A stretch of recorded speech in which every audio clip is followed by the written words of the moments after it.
Hey you guys, it's the Yoruba Goddess Chaotic. Just some random, topics that, was on my mind. Okay. So, first, corporate culture likes to push a martyr. As soon as they see that, oh, someone is popular for a brief moment, they want to extend that moment for eternity. Basically making a bad investment because just because we like someone for one thing doesn't mean we're going to listen and like them for a whole nother thing. And more people are, becoming aware of, their consumer power, their power in general, the less these tactics of corporations will work. We're already seeing that now, especially with everything going on in the world, and especially with people putting themselves first and not working themselves to death, which is basically what America wants you to do, and basically the ideals that America was founded on top of other fascist-minded ideals.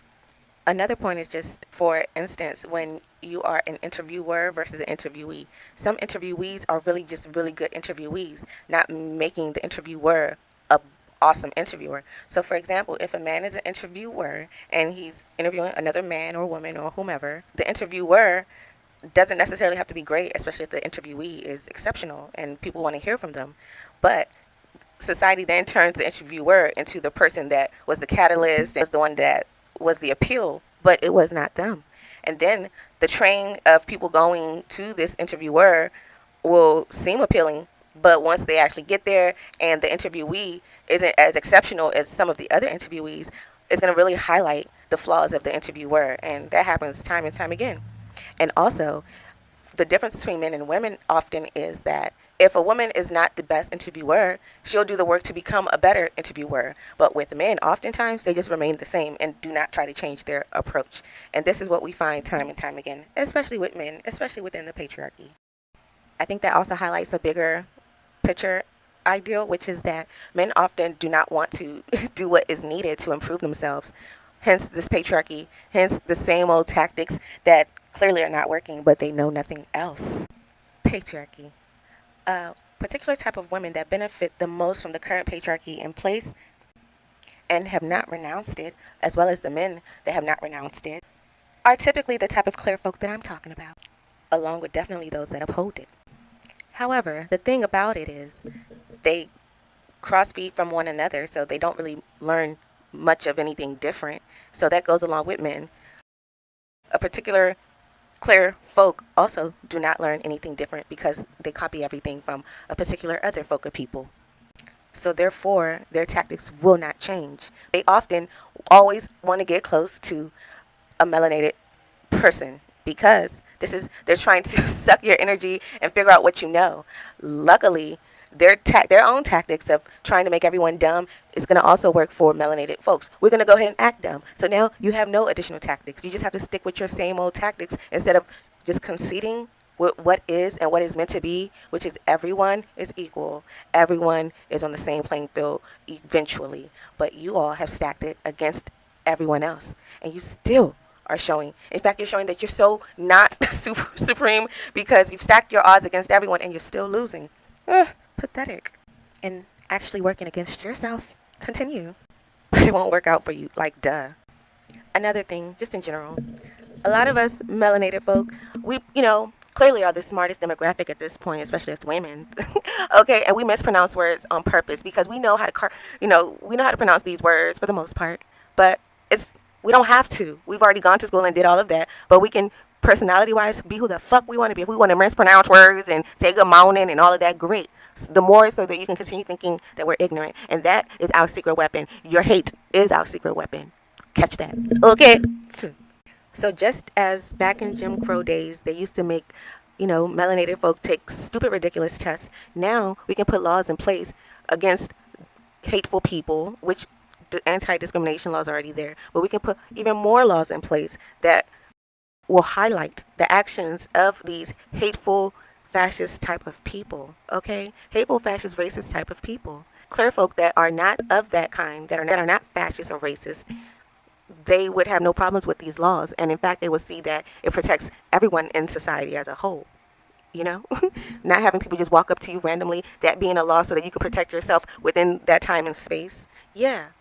So that when a potentially fascist, clear folk woman approaches a melanated woman, a melanated man, a melanated individual, that people will take awareness and see what's going on. Because why are you walking up to this melanated woman that's minding her business?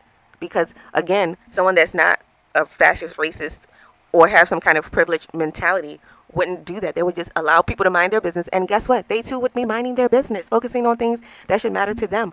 But oftentimes, these type of people are only validated externally. They don't know what to do with themselves on the inside. You know what I'm saying? Lastly, the entertainment business, for black women.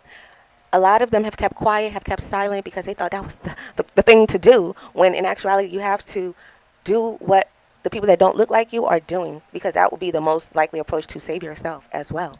You got to use their system. And most black women don't understand that. In fact, they'll even try to impede other black women from speaking up because they're so scared. No, no, no, no, no. You remain your scared little self there, while others would rather fight for themselves and fight for others and their rights than to just take it like a slave, because those days are no longer. So the people that just take it, I often believe they are in mental slavery still. And they try to hold other people back. So don't give a damn about how they look at you or their judgment, because clearly their judgment is flawed, very flawed. Anyways, until some organization can happen, just save yourself and do what you can to help others and get the word out there about whatever cause that speaks to you the most in all of this, if you choose to. But again, history will definitely show which side you are likely on. Again, black women, you don't have to perform for no one. Don't allow anyone to put their anxiety on top of you, who already deals with everything else in society. So don't allow people to put more on your plate. Don't be fake. You don't have to say anything. And if by you not saying anything intimidates people, then that's not you, that's on them, and they have things to internally work on. Okay? At this point in society, if a clairfolk woman can just mind her business and no one thinks twice about it, so can a melanated woman, a deeply melanated woman at that. Everyone should have the right to mind their business. And if someone approaches you while you're minding your business, and if you did not welcome that, yes, yeah, we should take it to that level. And that is even better, because then men will become more conscious of that as well. Yeah, complain about it, be mad about it. Unless you're offering a woman money on the street, then don't approach her. Unless you're offering her something on the street, or do not approach the woman, because money talks, everything else is BS. And why would you be interrupting a woman just to what? See her face and do all of that when it don't even matter, because you can't afford her? Exactly. You can't afford her the lifestyle she would most likely want, which is at minimum a home, financial stability, and some extra money for spending. At minimum. And most men don't have that until 45 and above.